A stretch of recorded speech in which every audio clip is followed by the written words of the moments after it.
ಧರ್ಮಸ್ಥಳದಲ್ಲಿ ಬರೀ ಉತ್ಖನನ ಅಷ್ಟೇ ಆಗಿದೆ, ತನಿಖೆ ಆಗಿಲ್ಲ. Exactly is right. ವಿಧಾನಸಭೆಯಲ್ಲಿ ಗೃಹ ಸಚಿವ ಪರಮೇಶ್ವರ್ ಇಟ್ಸ್ ಎ ಪಾರ್ಟ್, ಆರಂಭ ಅಷ್ಟೇ ಅದು. ಒಂದರಲ್ಲಿ ಅಸ್ಥಿಪಂಜರ, ಒಂದರಲ್ಲಿ ಮೂಳೆ ಸಿಕ್ಕಿದೆ ಅಂತ ಹೇಳಿದ್ದಾರೆ. ಆ ಅಸ್ಥಿಪಂಜರ ಸಿಕ್ಕಿರುವಂತದ್ದು ಪಾಯಿಂಟ್ ನಂಬರ್ 14ರಲ್ಲಿ. ಅದು 2-3 ವರ್ಷಗಳ ಹಿಂದೆ ಅಷ್ಟೇ ಸುಸೈಡ್ ಮಾಡ್ಕೊಂಡಿರುವಂತದ್ದು ಇದೆ. ಇನ್ನು ಮಣ್ಣು ಪರೀಕ್ಷೆ ಆಗಬೇಕು. FSLಗೆ ಈಗಾಗಲೇ ರವಾನಿಸಲಾಗಿದೆ ಅನ್ನುವಂಥದ್ದನ್ನ ಕೂಡ ಮಾನ್ಯ ಗೃಹ ಮಂತ್ರಿಗಳು ಹೇಳಿದ್ದಾರೆ. ವರದಿ ಬಂದ ನಂತರ ಮುಂದಿನ ನಿರ್ಧಾರವನ್ನ ತೆಗೆದುಕೊಳ್ತೀವಿ ಅಂತ ಹೇಳಿದ್ದಾರೆ. ವರದಿ ಬಂದ ನಂತರ ಭೂಮಿ ಅಗೆಯೋ ಬಗ್ಗೆ SIT ನಿರ್ಧರಿಸಲಿದೆ. ವರದಿ ಬಂದ ನಂತರ ಭೂಮಿ ಅಗಿಬೇಕಾ ಬೇಡವಾ ಅನ್ನುವಂಥದ್ದು. SIT ಮೇಲೆ ಯಾವುದೇ ಒತ್ತಡ ಹೇರಲ್ಲ ಅಂತ ಪರಮೇಶ್ವರ್ ಅವರು ಹೇಳಿರೋದು. ನೋಡಿ, ಅವರನ್ನು ಅರೆಸ್ಟ್ ಮಾಡೋದಕ್ಕಾಗಲಿ ಅಥವಾ ನಮ್ಮ ಪೊಲೀಸ್ನವರ ಪ್ರೊಟೆಕ್ಷನ್ನಲ್ಲಿ ಇಟ್ಕೊಳ್ಳೋದಕ್ಕಾಗಲಿ ಸಾಧ್ಯ ಆಗೋದಿಲ್ಲ ಅಂಥೇಳಿ ಮಾನ್ಯ ಸದಸ್ಯರುಗಳಿಗೆ ನಾನು ತಿಳಿಸೋದಕ್ಕೆ ಬಯಸ್ತೇನೆ. ಮಾನ್ಯ ಅಧ್ಯಕ್ಷರೇ,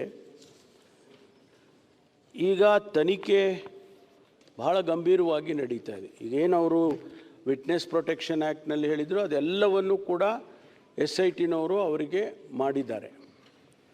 ಜೊತೆಗೆ ಏನೆಲ್ಲ ಇನ್ವೆಸ್ಟಿಗೇಷನ್ನಲ್ಲಿ ಸಾಧ್ಯತೆ ಇದೆ, ಟ್ರಾನ್ಸ್ಪರೆಂಟಾಗಿ ಇನ್ವೆಸ್ಟಿಗೇಷನ್ ಮಾಡೋದಕ್ಕೆ ಸಾಧ್ಯತೆ ಇದೆ. ಯಾರದೇ ಒತ್ತಡಕ್ಕೆ ಮಣಿದೇ ಇರತಕ್ಕಂಥ ರೀತಿಯಲ್ಲಿ ಯಾರನ್ನೂ ಕೂಡ ಈ ಇನ್ವೆಸ್ಟಿಗೇಷನ್ನ ಡೈಲ್ಯೂಟ್ ಮಾಡೋದಕ್ಕೆ ಆಗಲಿ ಅವಕಾಶ ಕೊಡೋದಕ್ಕಾಗಲಿ ಇದು ಯಾವುದನ್ನೂ ಮಾಡದೆ ಬಹಳ ಫೇರ್ ಆಗಿ ಇವತ್ತು ಇನ್ವೆಸ್ಟಿಗೇಷನ್ನು ನಡೀತಾ ಇದೆ. ಅವನು ಎಲ್ಲೆಲ್ಲಿ ತೋರಿಸ್ತಾನೆ ಅಲ್ಲೆಲ್ಲ ಹಾಕ್ಕೊಂಡು ಹೋಗ್ತಾ ಇದ್ದೀರಿ, ಇನ್ನೂ ಎಷ್ಟು ಕಡೆ ನೀವು ಹಗಿತೀರಿ, ಇದೆಲ್ಲ ಪ್ರಶ್ನೆಗಳು ಇವತ್ತು ಬಂದಿದ್ದಾವೆ.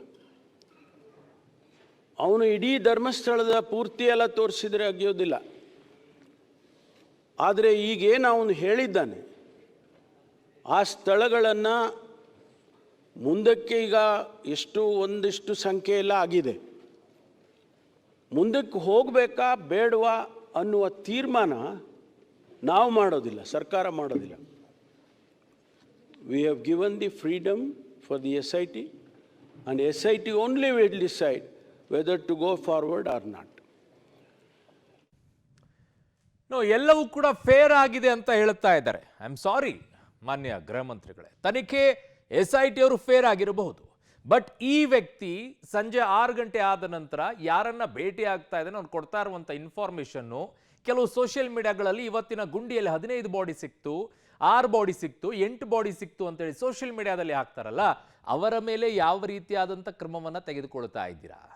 ನನ್ನ ಸಹೋದ್ಯೋಗಿ ಈಗ ಪೊಲಿಟಿಕಲ್ ಬ್ಯೂರೋ ಹೆಡ್ ಆಗಿರುವಂಥ ರವೀಶ್ ನನ್ನ ಸಂಪರ್ಕಕ್ಕೆ ಸಿಗ್ತಾ ಇದ್ದಾರೆ. ರವೀಶ್, ಬಹಳ ಇಂಪಾರ್ಟೆಂಟ್ ಆಗಿತ್ತು ಇವತ್ತಿನ ಮಾತುಗಳು ಏನಿರುತ್ತೆ ಸರ್ಕಾರದ್ದು ಸದನದಲ್ಲಿ ಅನ್ನುವಂಥದ್ದು. ಅದರಲ್ಲೂ ಕೂಡ ಗೃಹ ಮಂತ್ರಿಗಳ ವಿಚಾರದಲ್ಲಿ ಬಹಳ ಕುತೂಹಲಕಾರಿಯಾಗಿದ್ದಿತ್ತು. ಬಟ್ ಒಂದು ಕ್ಲಿಯರ್ ಪಿಕ್ಚರ್ ಅನ್ನ ಕೊಟ್ಟಿದ್ದಾರೆ. ಗುಂಡಿ ಅಗೆಯೋದು ಸದ್ಯಕ್ಕೆ ತಾತ್ಕಾಲಿಕವಾಗಿ ಸ್ಥಗಿತ, FSL ರಿಪೋರ್ಟ್ ಬರುವವರೆಗೂ. That's good initiative. ಆದರೆ ಈ ಸರ್ಕಾರ ಸುಮ್ಮನೆ ಸುಳ್ಳು ಮಾಹಿತಿಗಳನ್ನ ಕೊಟ್ಟು ಅನೇಕ ರೀತಿಯಾದಂಥ ಕ್ಷೇತ್ರದ ತೇಜೋವಧೆ ಮಾಡುವಂಥ ಕೆಲಸವನ್ನ ಮಾಡಿದಂಥವ್ರ ಮೇಲೆ ಏನ್ ಕ್ರಮ ಅನ್ನುವಂಥದ್ರ ಬಗ್ಗೆ ಒಂದು ಚಿತ್ರಣವನ್ನ ಕೊಡ್ತಾ ಅಥವಾ ಕೊಡ್ಲಿಲ್ವಾ ರವೀಶ್? ಅರುಣ್, ಇಲ್ಲಿ ತನಕವೂ ಕೂಡ ಸರ್ಕಾರ ಆ ವಿಚಾರವಾಗಿ ಯಾವುದೇ ರೀತಿಯ ಪ್ರಸ್ತಾಪವನ್ನು ಮಾಡಿಲ್ಲ, ಮತ್ತೆ ಕ್ರಮ ತೆಗೆದುಕೊಳ್ತೇವೆ ಅಂತ ಭರವಸೆಯನ್ನು ಕೂಡ ಕೊಟ್ಟಿಲ್ಲ. ಅದನ್ನೇ BJP ಪ್ರಶ್ನೆ ಮಾಡ್ತಾ ಇರ್ತಕ್ಕಂಥದ್ದು. ಅಂದ್ರೆ SIT ರಚನೆ, SIT ತನಿಖೆ ಅದು ಒಂದು ಭಾಗ, ಅದನ್ನು ನಾವು ಯಾರು ಪ್ರಶ್ನೆ ಮಾಡ್ತಾ ಇಲ್ಲ.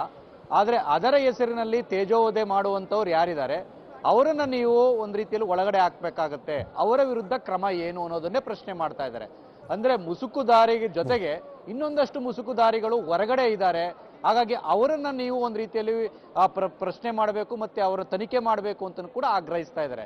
ಅಂದ್ರೆ ಗೃಹ ಸಚಿವ ಪರಮೇಶ್ವರ್ ಅವರು ಕ್ಲಿಯರ್ ಆಗಿ ಈ ಒಂದು ವಿಚಾರದಲ್ಲಿ ಆ ಒಂದು FSL ರಿಪೋರ್ಟ್ ಬರೋ ತನಕವೂ ಕೂಡ ಮುಂದಿನ ಶೋಧ ಇಲ್ಲ, ತಾತ್ಕಾಲಿಕವಾಗಿ ಸ್ಥಗಿತ ಅಂತ ಕೂಡ ಹೇಳಿದ್ದಾರೆ.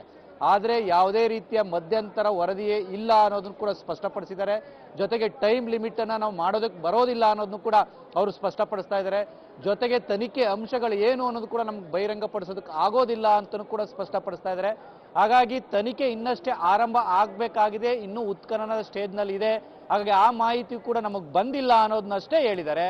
ಆದರೆ ಅಪಪ್ರಚಾರವನ್ನು ತಡೆಯೋದಕ್ಕೆ ನಾವು ಏನು ಕ್ರಮ ತೆಗೆದುಕೊಂಡಿದ್ದೇವೆ, ಯಾರ ಮೇಲೆ ಕ್ರಮ ತೆಗೆದುಕೊಳ್ತಾ ಇದ್ದೇವೆ ಅನ್ನೋದ್ರ ಬಗ್ಗೆ ಕೂಡ ಇಲ್ಲಿ ತನಕ ಸರ್ಕಾರದಿಂದ ಯಾವುದೇ ರೀತಿಯ ಉತ್ತರ ಬಂದಿಲ್ಲ.